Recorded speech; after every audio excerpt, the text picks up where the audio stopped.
നിലമ്പൂർ ഉപതെരഞ്ഞെടുപ്പിൽ മെച്ചപ്പെട്ട പ്രകടനം നടത്തിയെങ്കിലും PV അൻവറിന് മുന്നിൽ UDF വാതിൽ അടഞ്ഞു തന്നെ. ഇക്കാര്യത്തിൽ പ്രതിപക്ഷ നേതാവ് VD സതീശന്റെ നിലപാടിന് കോൺഗ്രസിൽ പിന്തുണയേറുകയാണ്.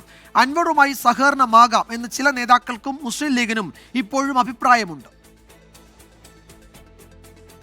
നിലമ്പൂരിൽ ഒറ്റയ്ക്ക് കരുത്തു തെളിയിച്ച PV അൻവറിന് UDF പ്രവേശനം എളുപ്പമല്ല.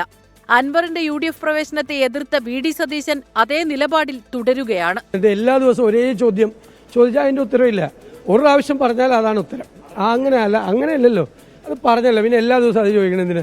സതീശന് കോൺഗ്രസിലെ ഒരു വിഭാഗം നേതാക്കളുടെ പിന്തുണയുമുണ്ട്. അൻവറിനെ തിരികെ കൊണ്ടുവരുന്നത് ഇപ്പോൾ ചർച്ച ചെയ്യേണ്ടതില്ലെന്ന നിലപാടിലാണ് UDF കൺവീനർ അടൂർ പ്രകാശ് ഉൾപ്പെടെയുള്ള നേതാക്കൾ.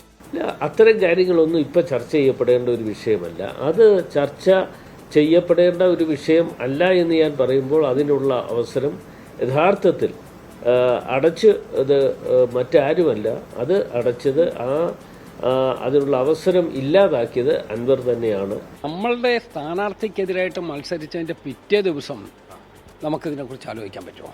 തള്ളിപ്പറഞ്ഞെങ്കിലും KPCC അധ്യക്ഷൻ ഉൾപ്പെടെയുള്ളവർക്ക് PV അൻവറിനോട് മൃദു നിലപാടെന്നാണ് സൂചന.